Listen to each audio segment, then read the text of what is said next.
30 years ago was 1993. It was a long time ago. Media was very, very different.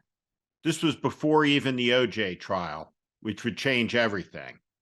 But in 1993, there was a standoff in East Texas in Waco between the Branch Davidians, led by a man named David Koresh, who claimed that he had the right to have sex with 12-year-old girls and claimed that he was God, and federal authorities. When the ATF came to serve a search warrant at their compound, 4 ATF agents were murdered. It started a 51-day standoff, and it had a fiery and tragic end. 76 people were killed, and fires likely lighted by the Branch Davidians themselves. That's why Donald Trump went there, because Waco is a place where the far right, conspiracy theorists, extremists, and anti-government militias come to congregate and to celebrate what happened there. In their mind, the standoff was heroic. Donald Trump came to Waco for a singular reason. What better place than to stoke violence against the government than in Waco, Texas, the home of David Koresh and the Branch Davidians? The coverage of the event has been remarkable, but the best is in the British newspaper, The Guardian. Let me read from its astounding headline that accurately describes what occurred in Waco, Texas. Trump describes 2024 election as the, quote, final battle from podium in Waco. Former president honors January 6th rioters and delivers violent rhetoric and rally at Texas City during anniversary of Branch Davidian massacre. Donald Trump came to Waco for a singular reason: to preach a gospel of political violence. He knows what the place means. He knows that it is an epicenter of conspiracy theories and extremist ideologists who come there to worship the defiant stand of cult members against the lawful search warrant served by federal agents who they murdered. Waco ended in tragedy 30 years ago. More than 80 people burned to death. They burned to death not because of the federal government, but because of the cult leader who sentenced them to death inside. That's who Donald Trump went to venerate. That's who Donald Trump went to honor yesterday in his attempt to divide the country as he sets about on a re-election campaign. And if the truth is told, even though I believe Donald Trump is finished, at this moment in time, looking at the polls, he is the front runner. How could that possibly be?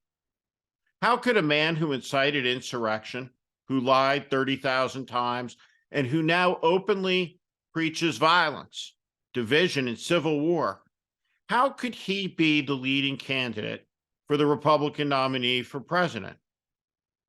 What could possibly millions of people see in this decrepit man who wants murder and mayhem as his vision for the future?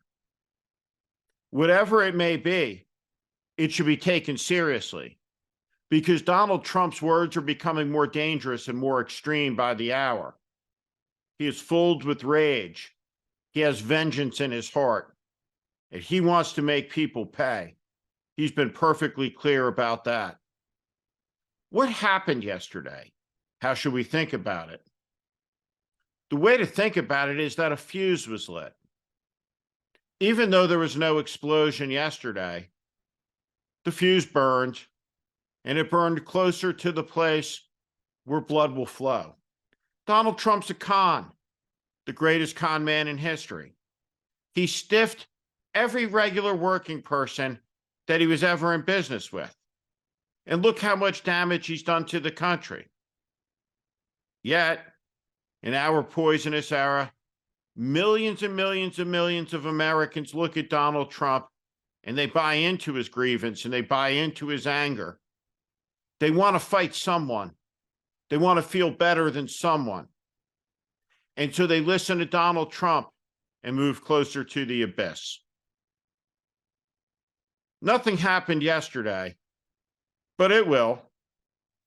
When a man who is already killed with words implies more killing, it makes more intimations towards violence, there should be little doubt that in this country, of 300 million guns, someone somewhere out there right now is preparing to act to save their country, radicalized by this vilest of men.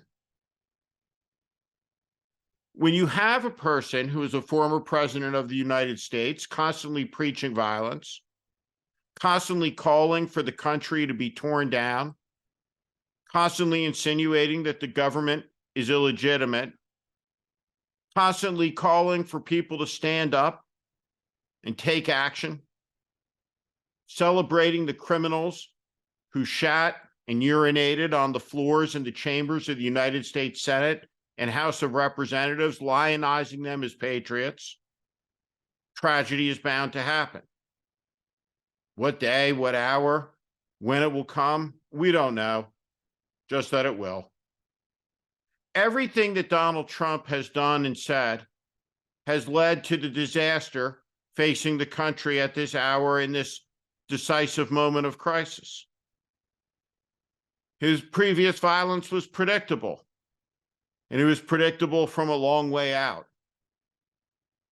When you refuse to concede an election, when your position is it's only legitimate if my side wins, what that means is that you've walked away from the central tenets of democracy, from liberty. It means you've chosen thuggery. It's not surprising that a single man would fall into that temptation, but that he's taken along an entire political party of elected officials with him is rather astounding. And that's the Republican problem in this moment of time, because there could be no compromise on that matter. There is no compromise with the person who says it's my way or the highway. There's no compromise with the person who says I'm in power or else. Donald Trump has walked away from the central tenets of American democracy. And we don't talk about that directly and clearly in this country for some reason. But we better start, because the man who is leading the Republican nomination has made very clear he's not running to make this country stronger, more powerful, or more just. He's running for revenge, for vengeance, and payback.